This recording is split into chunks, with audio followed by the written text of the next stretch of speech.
ചരാതടേ മർമ്മമില്ലതിൽ പേദനേ മനസാമന വ്യാരകിം ചരാതടേ മർമ്മമില്ലതിൽ പേദനേ മനസാമന. ശ്രീകൃഷ്ണ വസിഷ്ഠ മഹാദേവ ക്ഷേത്രത്തിൽ ഇവിടുത്തെ പ്രധാന വിഗ്രഹം എന്ന് പറയുന്നത് മഹർഷിയാണ്. നമ്മളെ ആദ്യമേ എതിരേൽക്കുന്നത് ശ്രീരാമചന്ദ്ര സ്വാമിയും സീതാദേവിയും. അതിനുശേഷം നമ്മൾ ഈ ക്ഷേത്രത്തിൻ്റെ അകത്തേക്ക് പ്രവേശിച്ച് കഴിയുമ്പോഴാണ് നമ്മൾ വേറൊരു തലങ്ങളിലേക്കായി പോകുന്നത്. അതായത് ഈ ക്ഷേത്രത്തിൽ നമ്മൾ മറ്റേതൊരു ലോകത്ത് എത്തപ്പെടുന്ന പോലെ വളരെ ശാന്തമായിട്ടുള്ള ഒരു അന്തരീക്ഷമുള്ളൊരു സ്ഥലമാണ്. മഹർഷിയാണ് ആദ്യമേ നമ്മൾ കാണുന്നത്. ഈ വസിഷ്ഠ മഹർഷിയെ കാണുന്ന ആ പ്രതീതി ഉണ്ടാക്കുക എന്നുള്ളത് ഇവിടെ വരുന്ന ഓരോരുത്തർക്കും ഓരോ സംഭവങ്ങളും എന്ത് പ്രശ്നമുണ്ടെങ്കിലും അതെല്ലാം തീർക്കാൻ കഴിയുന്ന അല്ലെങ്കിൽ പറഞ്ഞ് മനസ്സിലാക്കി തരാൻ നമുക്ക് കഴിയുന്ന അല്ലെങ്കിൽ നമ്മളോടൊപ്പം തന്നെ നിന്ന് പ്രവർത്തിക്കുന്ന ഒരു ഗുരുവാണ് ശ്രീ വസിഷ്ഠ. സൂര്യവംശത്തിൻ്റെ കുലഗുരുവായിരുന്നു വസിഷ്ഠ മഹർഷി. അതുപോലെ തന്നെ ഈ സ്ഥാപനത്തിൻ്റെ ഈ ക്ഷേത്രത്തിൻ്റെ കുലഗുരു എന്ന് പറയുന്നതാണ് അരൂർ ശ്രീധരപ്പണിക്കർ. അരൂർ ശ്രീധരപ്പണിക്കരുടെ ബിംബമാണ്, പ്രതിമയാണ് ഈ ഇരിക്കുന്നത്. ഇദ്ദേഹമാണ് ഇവിടെ ഇത്രയും പ്രശസ്തമാക്കിയത്.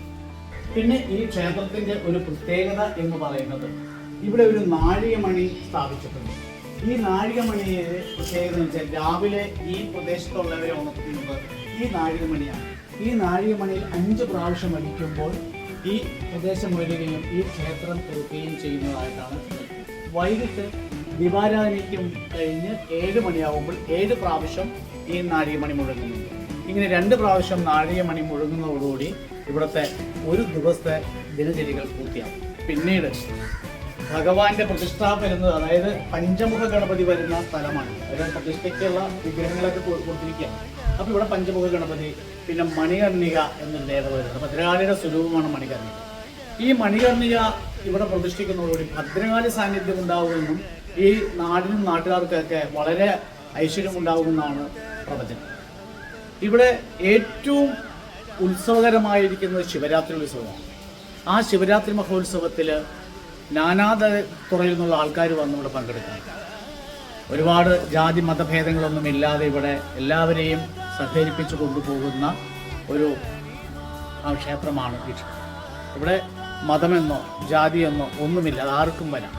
ഇവിടെ വന്നു കഴിഞ്ഞാൽ ഇവിടുത്തെ ആശ്വാസവാക്കുകൾ മഹർഷിയിൽ നിന്ന് കേട്ട് കഴിയുമ്പോൾ തന്നെ അവരുടെ മനസ്സിൽ തുറക്കാനുള്ളൊരു വേദി ഉണ്ടാക്കിയെടുക്കേണ്ടത് ചെയ്യും.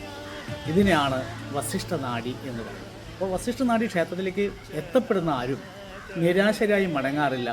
നിങ്ങൾ ഒരിക്കലെങ്കിലും ഈ ക്ഷേത്രത്തിൽ വന്ന് പ്രാർത്ഥിക്കുക.